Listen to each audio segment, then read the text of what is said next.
par des cales de halage, des cales sèches, des rampes, qu'on peut voir dans la maquette qui est plutôt à gauche.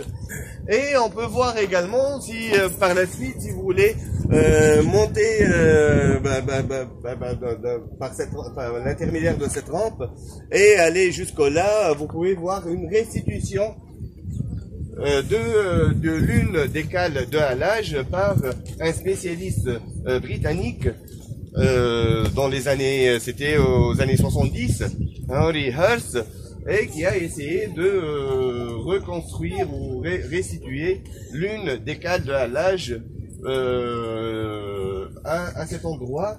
J'ajouterai un détail, et là c'est un détail VIP, hein, c'est un peu, puisque moi-même j'ai fouillé dans le cadre des fouilles de sauvetage suite à une demande de permis de bâtir.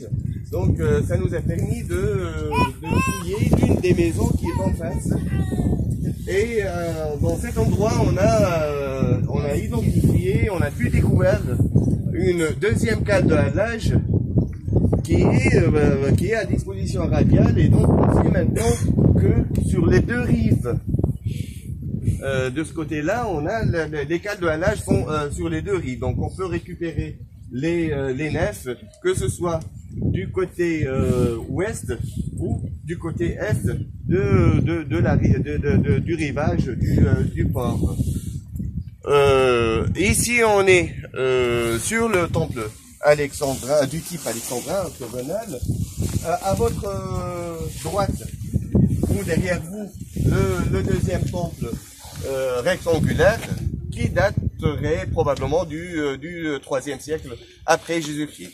Je vais finir par dire que pendant la période byzantine, la période vandale et byzantine, les deux ports n'existaient plus ou on va dire n'étaient plus opérationnels ou fonctionnels. Et on a installé dans cet endroit-là une zone d'atelier de céramique, donc à la périphérie de la ville. Et et en ce moment-là, tout a changé. On ne parle plus de port ou de commerce. Et puis par la suite, le site a été abandonné jusqu'à présent, jusqu'à 1900, jusqu'à la campagne lancée par l'UNESCO dans les années 70, où on a essayé de reconstruire ou on va dire de sauver le site de Carthage. C'est ce cri lancé par l'UNESCO pour sauver Carthage. Et à partir de ce moment-là, le site ou ce monument est devenu une partie, une composante importante du parc archéologique de Carthage. Voilà, je vous remercie. J'espère que je n'ai